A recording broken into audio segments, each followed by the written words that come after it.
Hello and welcome to another Women's Health Cover interview. I'm Roisin Devonshire-Kane, Chief Interviewer and Features Director. Now, this time I want to start with a question.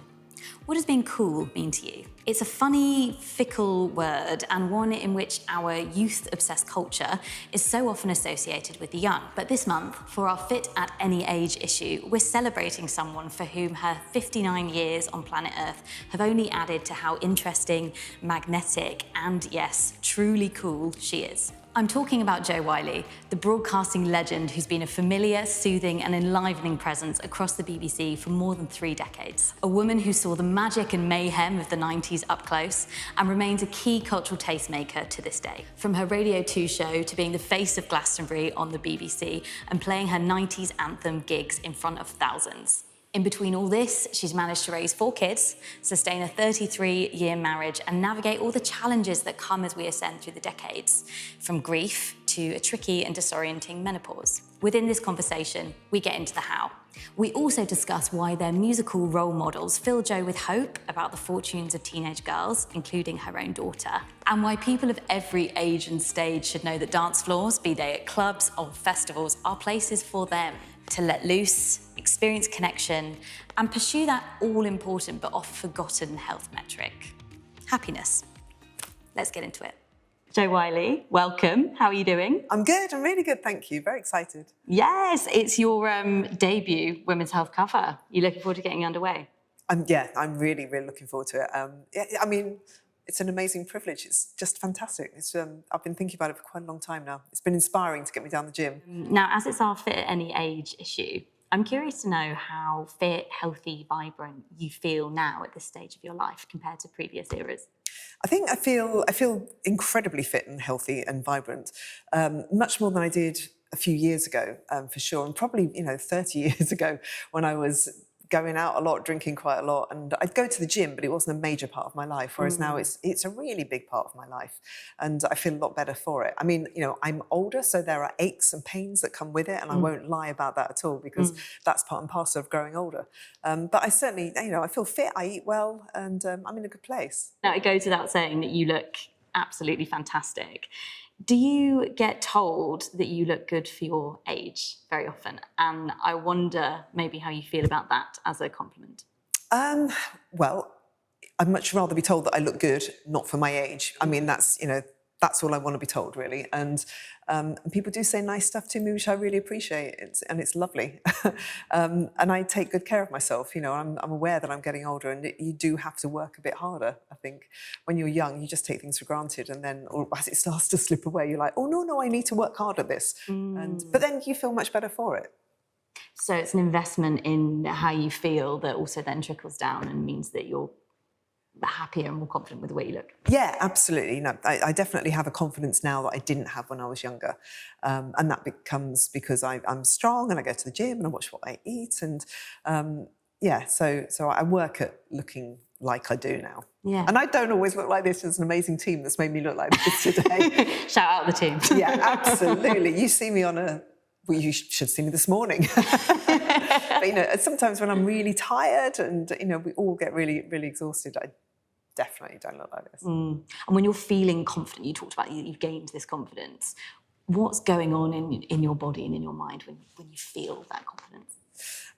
It's about being strong, I think. I'm really keen to feel strong and powerful because in recent years when I started to begin to feel my age, when you go through the menopause, it hits you and it can be quite a struggle. And I've kind of gone through that quite a lot. But one of the things that I did lots of exercise, and it really saved me. It really made me feel a lot better about myself, and I felt stronger because I went through a time when I felt a bit feeble and vulnerable, and it helped. Doing weights and going to the gym and, kind of doing cardio, it made me feel stronger. And so I had to work at it. So do you get something that we come across at Women's Health is women telling us that through the menopause they experience a sort of identity loss and feeling like they have to find their way back to themselves. Is that something that resonates for you? Yeah, absolutely. I felt like I lost myself a little bit. I was always very used to knowing who I was, and I felt quite strong, quite powerful, physically and mentally. And then everything I just felt a lot more fragile and more vulnerable. I cried all the time. I mean, I cry anyway, but there was a period of my life when I had all the symptoms. I had the brain fog, and I just felt less of myself, and I wasn't quite sure who I was anymore. And that, I think, goes hand in hand with your kids growing up and just everything changing all around you. And you do lose a sense of yourself. And I just got to a point where I actually started taking HRT, which has really worked for me. And then also just, I felt like I had to get my act together. So that's when I started to do more gym work and give myself challenges, taking on runs and triathlons and all this kind of stuff. And it gave me a sense of purpose and got me to where I am today. Which is back to who you were before, or even a new type of Jo? A new me, no, definitely a new me. One of the joys of being the age that I am is that you have more wisdom. You've experienced more things, so you have a sense of perspective and clarity. And, a lot of the time I'm not that person at all. But yeah, I definitely, I feel like a wiser person, a wiser version of who I used to be. I love that. That's great insight. So I've been thinking a lot about generations recently and what each one brings to the table in terms of what we think we can do and what we can be. Rewind to when you were in your 20s and 30s, and with all the cultural scripts about women at midlife at the time, what did you think you'd be doing at 59? God, honestly, I would never have thought of it. But my perception of what my mum was like and my grandma, and looking at people who were older, late 50s felt old and a little bit fuddy-duddy. But I mean, now, my mum is 79 and she looks amazing. And, there has been so much shift in the way women can present themselves and who they are and how they can look and what they can achieve. Everyone's perception of what you are at a certain age is very, very different. Me at 20 or 30, I'd be so surprised that I was still on the radio, that I was doing bits of TV, I was still doing the Glastonbury, I was still going to gigs. But that's the truth. I don't feel any different to the person that I was when I was 27. Absolutely. And speaking of the amazing length and longevity of your career, you were one of the people who was telling the stories of and defining the music scene in the UK at one of the most fascinating periods. So in the 90s, you had rave culture, you had Britpop, you had girl power and the Spice Girls. Is there a time or a memory from that era that even if you're having a bit of a shitty day or you're in a bit of a lull, that pops into your head and it just brings you some joy or makes you laugh? Gosh, we had so many amazing experiences. In the 90s, everyone's just really enjoying looking back at the things that they did and what it was like. The music was so exceptional. The fact that we're still enjoying, like I'm DJing and doing my 90s anthems, and the songs still sound so strong, and you can see everybody singing along and dancing, and they bring such joy to people's lives. And those artists, all those bands, whether it's Blur, whether it's Pulp or the Chemical Brothers, they're still making new music now. So the talent is still there. So we lived through a brilliant time, and I'm really, really happy that I did. And I've got lots of really great memories. There was one particular Glastonbury, I think it was 95, and it was the Glastonbury when Oasis were playing and Robbie left Take That, Robbie Williams left Take That, and Jarvis and Pulp took it over the Stone Roses slot and they headlined there. So there was this hazy, lovely, summery Glastonbury, yeah. And I remember being in the backstage area and I was doing the TV coverage, and there was Robbie and he got this red Adidas tracksuit on, he'd got bleached blonde hair. Jarvis was walking along with a carrier bag full of records and looking around just going, oh my God, to be alive and to be part of all this scene, this is something to tell my grandchildren when they eventually come along. Something that you said when we spoke was that your career strategy has basically been ambling along, and I quote, like Winnie the Pooh. True. Not being able to stop thinking about it. How do you think you would have fared now, starting out in broadcasting, where it's so much about personal branding and social strategy and the kind of mythos that you have to build up around yourself? I think I was really lucky that I was there at the time when I was, and I don't know that I would have been a success if I was born into these times. I was trying to make a career in these times. I think it's incredibly hard to make yourself a cut above everybody else, to get yourself noticed, to get that job. So I just don't think I would have succeeded. I think I was in the right place at the right time. I was inspired by some amazing broadcasters, whether it was Annie Nightingale or Janice Long. There were some really, really strong role models. And I was simply, I absolutely, honestly, trust me, I had never had a plan. I never knew that I wanted to have a career in radio, let alone TV, or do anything like that. I was just given opportunities, and I was a huge music fan. And that's why I'm here now. That's why I'm doing what I'm doing. And that's what it's all only ever been. Yeah. And obviously, We lost Annie Nightingale earlier this year, but she was still playing on the radio. She still had her regular slot. Is that something that you're aspiring to? Yeah, I mean, what an amazing example, the fact that she still had a voice on the radio. And that's all I ever want. I want to be able to play great music to people for as long as I can. And, fingers crossed that will happen.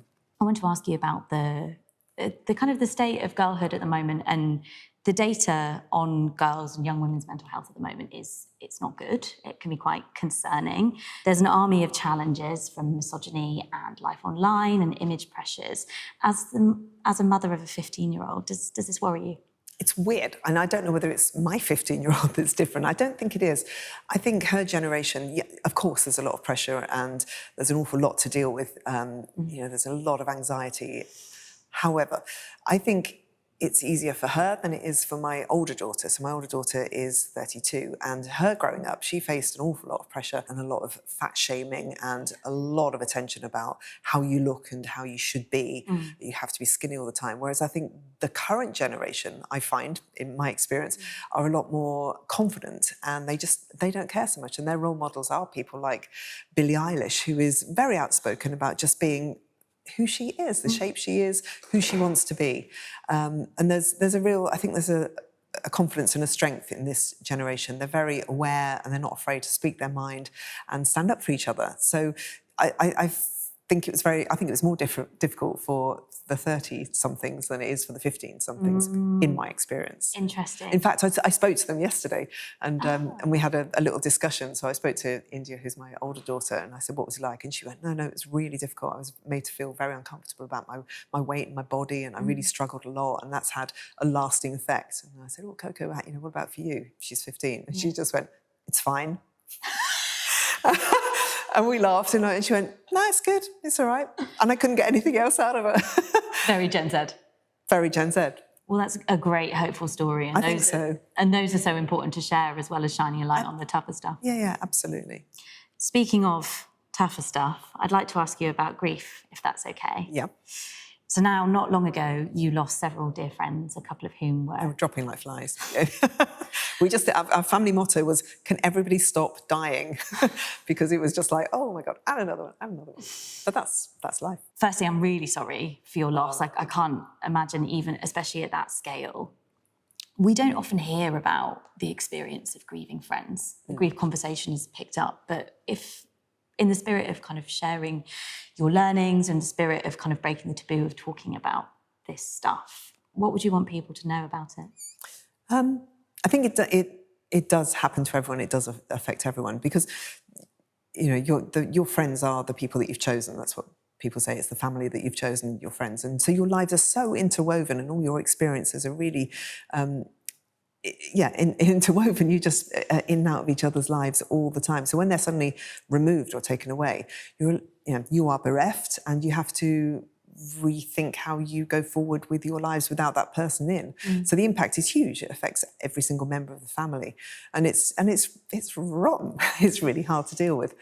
And everybody watching this will know they will have all had their different experiences. And I think as a mother, you kind of see the effect on your kids, on your family. So it's really difficult. And the only thing that makes it easier is the passing of time. I mean, cliches are cliches because they're cliches.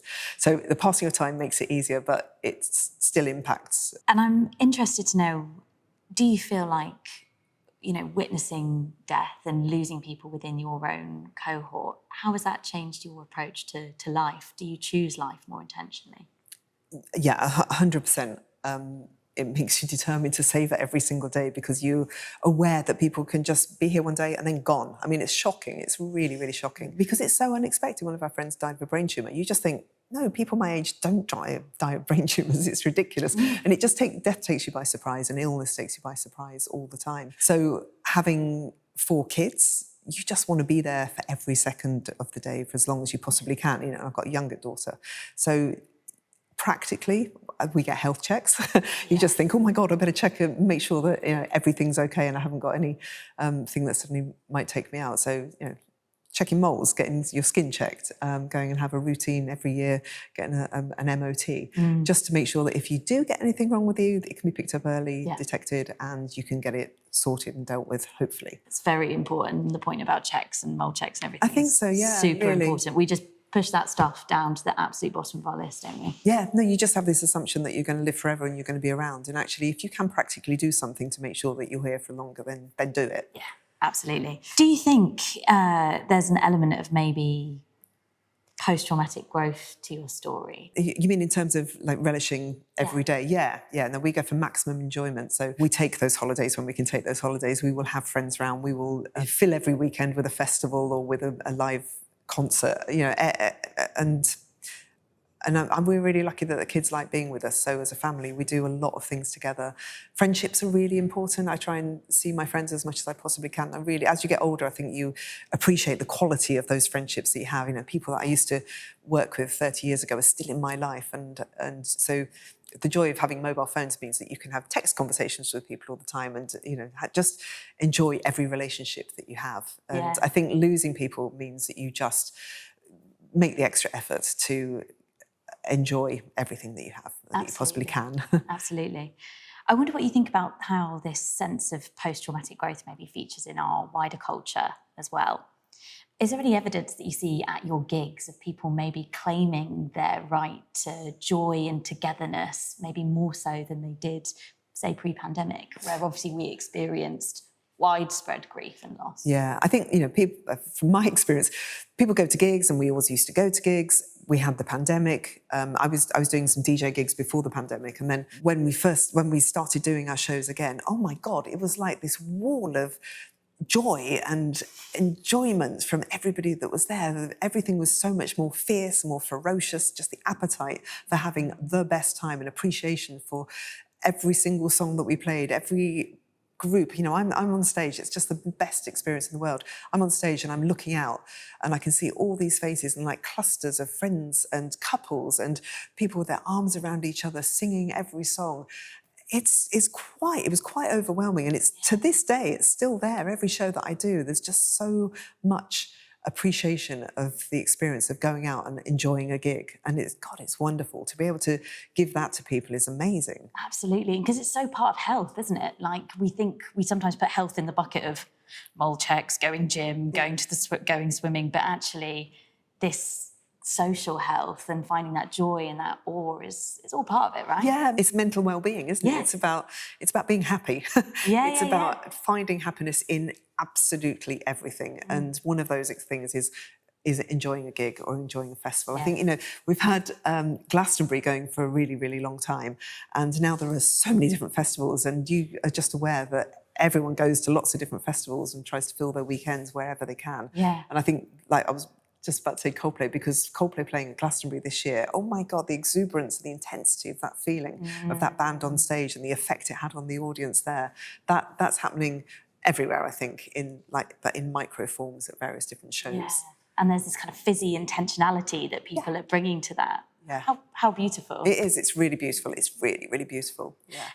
And why do you think it's important that women of all ages, especially I'm thinking women approaching or around menopause and after, understand that dance floors are for them, be they at a festival, be they at a club, be they at one of your gigs? Yeah, well, I mean, age is no barrier at all, is it?